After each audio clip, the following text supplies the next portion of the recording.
Justin Goodin joins me here today. You can learn what his team is up to by heading over to Goodindevelopment.com. That's going to be a clickable link in the show notes, but really appreciate your time here today as we talk about land up development.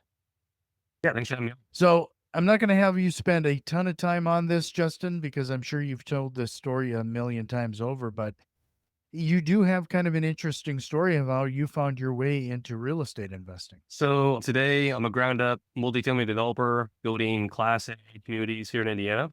But yeah, it actually took a long time to get here. But long story short, I grew up on the west side of Indianapolis, didn't come from rich. My first taste in real estate was buying a rental on the west side of Indianapolis for $44,000, if you can believe houses were that cheap back then. So that was 2018. That my first taste in real estate and started doing more rentals, more fix and flips, and quickly found out that the whole, residential side and fix and flipping was not passive. It was not as lucrative as you saw on those TV shows, which kind of drove me into commercial multifamily investing. So after business school with a finance degree, I started working as a multifamily underwriter for a bridge lending company here in Indiana and did that for a number of years before going full time into commercial real estate investing. And yeah, spent the next 4 years closing your regular kind of existing value add multifamily in and around Indiana. And about a year ago, we transitioned into ground up multifamily development. And happy to talk about why. But that's, long story short of how I got here today. But why did you decide to go ground up? The biggest reason is the competition. And it's like you were mentioning, but a lot of people want to start in the value add space, and that drives up the competition in that space. So I just saw so many of the same companies going after the same kind of asset, the same kind of value add asset, which in return drove up prices, increased competition. I spent an entire year without finding any kind of property to buy just because I couldn't find anything to pencil out. The deals I was finding were overpriced and I just couldn't come across anything that I was, comfortable pitching to my investors. On the development side, I think there's a lot less competition on that side. There's a lot less investors willing to put in the upfront work to do a ground up multifamily deal, which I think in return is going to allow my company to do more volume, more deals. And longer term is just a better blueprint for what I wanted to do with my company. Coming in, I'd be interested in understanding something. You were a underwriter for a while, and I think it's interesting how a lot of people, whether they're realtors, they're bankers, they're seeing all of this activity going on in the real estate world. But it's funny that you don't see more people jump from those type of occupations into real estate. Why do you think that? I'm not sure, like maybe just like they're too comfortable in their own position. They're not really not willing to take the step or take the leap into going on their own. It's just so more, you have more certainty working a W-2 job. So I was forced into real estate. I was actually fired from my W-2 job and that kind of just propelled me into real estate even more. So at the time, I didn't like really have a choice, but I knew I wanted to leave my W-2 job eventually to pursue apartment investing. But I was sort of like forced into real estate, if you can say that. I really had no choice, but it turned out to be like the best thing that ever happened. So can you talk a little bit about that transition from up until then? Was this kind of everything new to you? Yeah, it wasn't exactly new to me. I still had the experience being on the residential side, doing like the fix and flips and the rental before going into the multifamily side. But at the time, I was still like in the learning phase, like listening to podcasts like this, working with mentors, going to local meetups, really just doing everything I could do to learn about commercial multifamily so I could make that step in the future and go into that sort of side of the business. But yeah, at the time, I was like in the learning phase, not totally new, but still on the sidelines and looking for a right deal. Talk a little bit about what type of product you're building then. Is it when you say multifamily, is it the smaller side of things, fourplexes, or are you building like 100-unit buildings? Yeah, so all I do is commercial multifamily investing. So like anything 5 units and above. I'm like laser focused on one thing, and that's just building class A multifamily properties here in Indiana.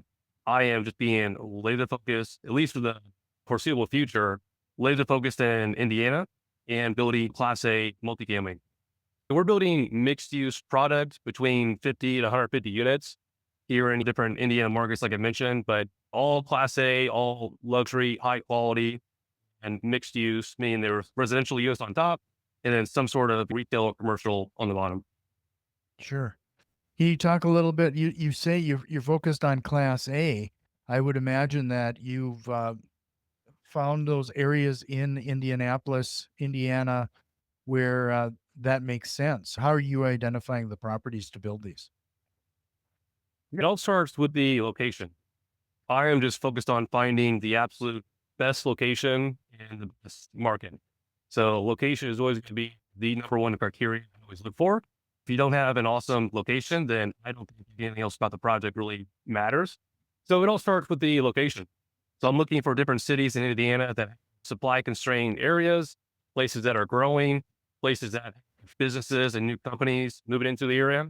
So finding those best locations and those thriving and growing markets is where I'm looking for. With your background as an underwriter, I'd be interested in understanding what type of experiences you've brought to the real estate world. What do you typically have see that other developers that you were underwriting in the past might have missed? Yeah. So on the underwriting side, you basically see everything that these borrowers are doing. So I really took from mistakes that I saw as far as rent projections, overly optimistic exit assumptions, underestimating costs, things like that. Those are all things that I took into my own company and don't want to do those things within my own deals. On the underwriting side, it's like really responsible for analyzing the risk for the bank, seeing how borrowers will execute their business plan, how confident we are that they can do that, and then pay us back as the lender. Everything I took on the underwriting side, I use that in my own business now to not make those mistakes in the future. Sure. You mentioned that you are hyper focused on Indiana, and you brought up a number of times now that you focus on type A markets or properties. Can you talk a little bit about what you mean by that? What are you building and what type of amenities are you providing to have them as Class A? Well, when I say class A, I just mean like more of the kind of luxury, high end quality properties. So these are properties that have LVP flooring, stainless steel appliances, quartz countertops. Yeah, plenty of amenities like pet spa, rooftop patios, plaza areas. All these kind of like luxury amenities that you find more at the top tier and high quality properties. So yeah, those are the properties that we're focused on building here in Indiana. And with those sort of properties, I found that they attract the higher quality residents because they're that high quality standard. You're able to charge top of the market rent and you just have less repair and maintenance issues. These properties are not cheap to build, but therefore, in the long run, these properties have less issues, less repair and maintenance problems, and you attract a better quality resident, which I just think all in return means a better ROI for us and our investors. Do you do any development where the city is trying to become revitalized? But yeah, more of the path to progress and growth. We do partner with different municipalities, but we're not tearing down like an old building and building something in that place. If that's what you meant. Yeah, we're just building regular Class A properties from the ground up. So, how many of these projects have you done now since you started? Working on number two. We have one in Fishers, Indiana now, as we're here in December 2024. It's about 65% complete. And then we're starting one in March of 2025. And that'll be like the second project we have work. Okay. A lot of people are looking to enter this real estate game in a more passive way. You have a unique background as an underwriter, previous underwriter. Could you talk a little bit about what type of questions a person should be asking to vet these syndications and sponsorships? How should we be vetting them out a little bit? On the passive side, I think it's all about the team, who you're investing with. The deal is obviously like really important, but it's who you are investing your money with that I think is absolute most important. So I think you really need to do your background, your due diligence on the sponsor. So what does it look like? Like one like really simple thing that I don't hear a lot of people talk about is doing a simple background check. Really easy to do, and you can find out things that have happened in the past as far as litigations, things they're not mentioning. So a background check is like really, simple and easy to do that I don't hear a lot of people talk about. Two is you can ask about the current deals in their portfolio and how they're performing today compared to their original projections. It looks good like on social media, but you want to dig in and see like how those deals are actually performing. Like anybody can go out there and say they own 5,000 units, but how are those deals actually performing right now? So you can do your due diligence and ask the sponsor, how are those deals performing compared to those original projections? Are they making distributions? Are they doing like any capital calls? Do they have loans maturing in the near future? All those questions could be really critical to the way you ask the sponsor. You can just do something as simple as asking around. So ask around on real estate websites and Facebook groups for previous investor reviews from the sponsor. Anything you can do to just ask around. It's a surprisingly small community, but things like that can like really help you make an educated decision before you passively invest with somebody. Just to remind everybody, it is goodendevelopment.com, goodendevelopment.com to learn a little bit more about what's going on there. If you found some value in what we're talking about so far, do us a quick favor, share this with one of your investor friends. And if you found watching us on YouTube, give us a quick and subscribe. It goes a long way. With the current economy, there's a lot of investors who are sitting on the sidelines, but you're actively pushing forward. Can you talk a little bit about maybe how you're seeing the economy and the future versus what's going on right now? Yeah. So strictly speaking, in multifamily, I think now is one of the absolute best times to get in and buy real estate. We all know that houses are becoming increasingly more expensive for the average American to buy. I think that's going to force more people to rent apartments in the near and long term future. So as the housing prices continue to climb, I just think more people are going to be forced to rent. It's already proven that millennials prefer to rent anyway. So I don't think home buying is going away. I just think it's something that's going to be done much later in life, like people in their late 30s, 40s. That's when they're going to be able to afford to buy a house, not like when they're getting out of college or getting out of high school. I think those people are actually just going to rent, which is going to increase demand anyway. Secondly, just with how construction starts have been like at a really all-time low the past couple of years. And that's a product of the interest rates, the construction costs, things like that, that has made new development very challenging in many of these different markets. And so the supply that's coming online in the next few years is extremely low. So right now that we're seeing that demand for apartments is still like really high, but that supply is going to be coming online in the next couple of years. So I think that's just going to drastically pressure on rents to grow, which is why you want to get in now while prices are, we're not looking at a great depression or anything, but I think the prices have gone down as far as they're going to go. And right now we're just going to see a trajectory going upwards from here. Sure. Yeah, I've just been seeing a lot of people too saying that it now is to buy because interest rates will start hopefully dropping and it's easier to refinance a cheaper property now later. There is some benefits there. As interest rates decrease, again, this is going to bring in more buyers, which is going to increase competition, increase prices. So you don't want to wait until prices go up to buy. You want to get in now. And yeah, we've already seen some signals that the interest rate can continue decreasing. So I'd have to think that you've also had to put together a strong team in a short amount of time. Can you talk a little bit about your team and what lessons you learned about as you've been growing? Yeah. Right now, my team, like within my company, is just me. I do have like a virtual assistant that helps me out with a few like minor things here and there, but within the company, it's just me right now. I do have some other partners that I work with locally on a deal by deal basis. Right now, it's really just me within my company. And that allows me to stay lean, have low overhead costs. And so I'm not like forced into doing like skinny deals. Of course, I want my next deal to come like any other real estate investor, but I'm not like scrambling to find my next deal so I can continue taking fees and paying my employees, cautiously choose my next project because I have low overhead costs and I don't want to get like into any skinny deals or have any regrets. I would imagine then that's a lot to take on yourself as you're doing a development and then you're planning for your next. Is how have you managed communication to your investors? A busy job. This is easy. Keep our investors updated every step of the way. We send out a monthly email update with pictures, drone photos, things like that about how the project is progressing along the way. We invite them to our groundbreaking ceremonies and all of the above, so they're included every step of the way and can continue with the progress as well. In hindsight, is there anything you would be doing differently? Or let's say somebody is thinking about doing what you're doing now. What would you say they should do to get their ducks in a row? Into the development side. Being a solopreneur like you.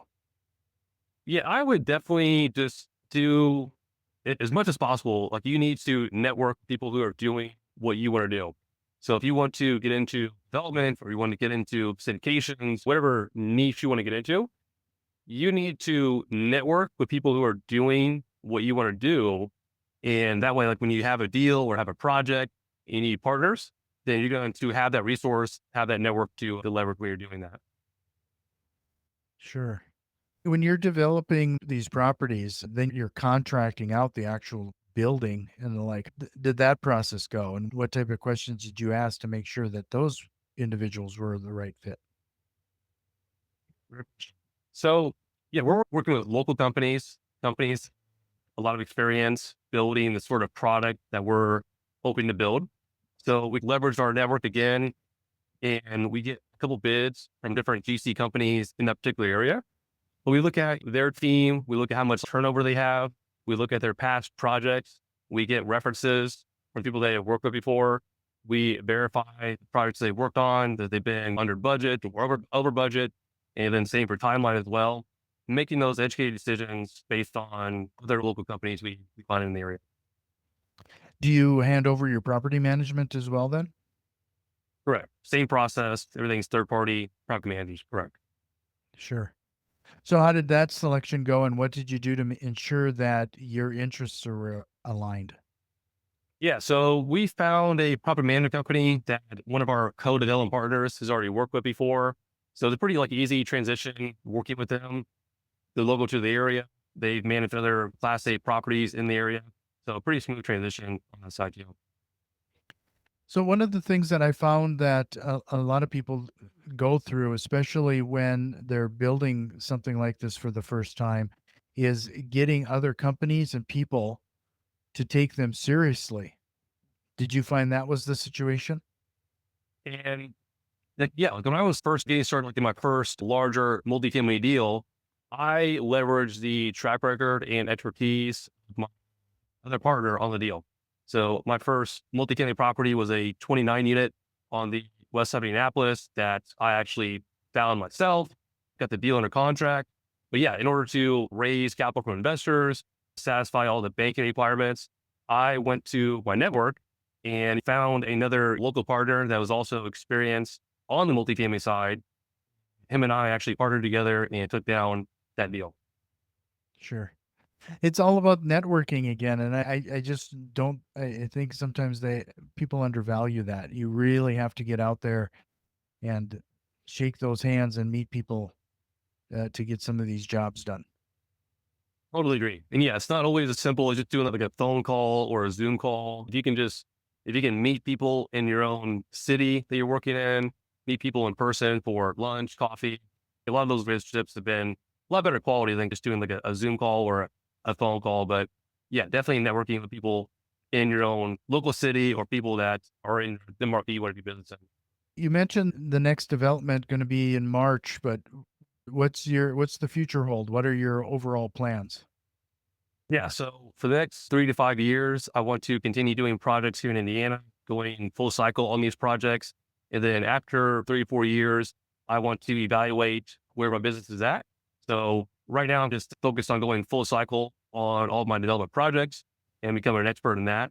And then, yeah, in the foreseeable future, I'll explore taking more companies in house and becoming a vertically integrated company. Yeah, it sounds like you're really focused on what you're doing at the moment. Do you find any temptation to stray? We have a situation where we're typically attracted by those shining objects. Not really, possibly like here and there, but really, I just think that investors will become so much more successful if they just focused on one thing. And for me, I've struggled with that in the past. I was getting started, I would be multifamily or this self storage deal at school, or I might do like laundry mats on the side. So I struggle with that shiny object syndrome like in the beginning. But like when I find myself doing that, I just see that it takes my focus away from a core strength. And for me, and like what I know, it's just multifamily, it's development. So anything that's going to take my attention away from that, I know that I'm just like losing money, losing ROI when I could be spending that on what I know, what I enjoy, and that's development. And then, yeah, like other investors, not saying it's wrong, but if it works for you, it's awesome. But when you're looking at all these different markets, all these different asset classes, there's only so much time in the day. Like you can't be an expert in multifamily. You can't be an expert in mobile home parks. You can't be an expert in the Orlando market and then all these different markets in Texas while you're here in Ohio or Indiana. For me, it's just saying laser focus on one thing in one state and doing that for the next 3 to 5 years at least. I would imagine that you're also keeping in mind the possibility of scaling this. You don't want to be running to the level you are by yourself forever. What type of tent poles are you putting in place right now to ensure that you can scale with eventually a team? Definitely want to scale, small team. Definitely want to scale in the future when I possibly bring on proper management in house. So yeah, like right now, what I'm doing to prepare for that is just building the best quality developments that I can and focusing on going full cycle on those projects once we're building. So we're not focused on holding these properties long term. We're really just focused on building them, leasing them up, and then selling them as quickly as possible. Justin, this has been a fantastic conversation. You brought a lot of value here today. I really appreciate your time. One more time, head over to goodendevelopment.com, goodendevelopment.com, learn more about what Justin is up to. That's going to be a clickable link in the show notes. Before we jump into the rapid fire questions and close out this episode, is there a question or concept you wish we would have covered here today? No, they can all said, Jack. Okay. First off, what lie do real estate investors sometimes tell themselves? The one that comes to mind is just they lie to themselves about they can't do it when they definitely can.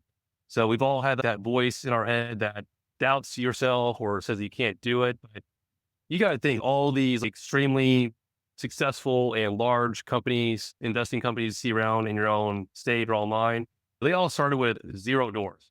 So you're no different than all these other people that have started their companies. They all started with zero doors and worked up from there. So you got to put yourself in that exact same situation and know that you're not any different.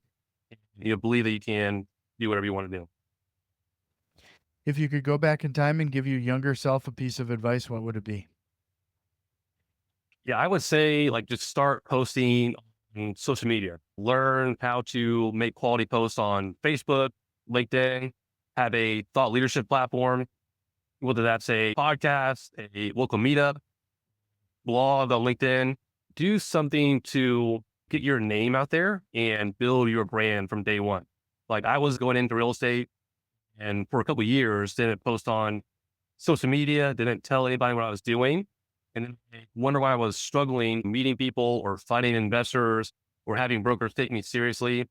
It's because they had no idea who I was, which if I was posting on social media from day one, I would have had a lot less friction in that area. Do you have a book recommendation? Yeah. Good book recommendation is Stay Sane in an Unsane World. Stay Sane in an Unsane World is a really good book. Okay. And then finally, what single strategy, process, or tool have you implemented that has had the biggest time saving impact to you or your business? But yes, like using Google Workplace. So using Google Drive, all the different kind of add-ons that Google has, everything from using AI to respond to emails, using the Google Calendar to stay on track. using something called a boomerang. If you send an email to somebody, you can set a reminder to respond back to them if they don't respond to you. You can set reminders to bring back emails to your inbox for other reminders and things that you might need to know. Google is awesome. Anything email related is really, really cool. I really appreciate your time again, Justin. It was great meeting you. Thanks for having me on.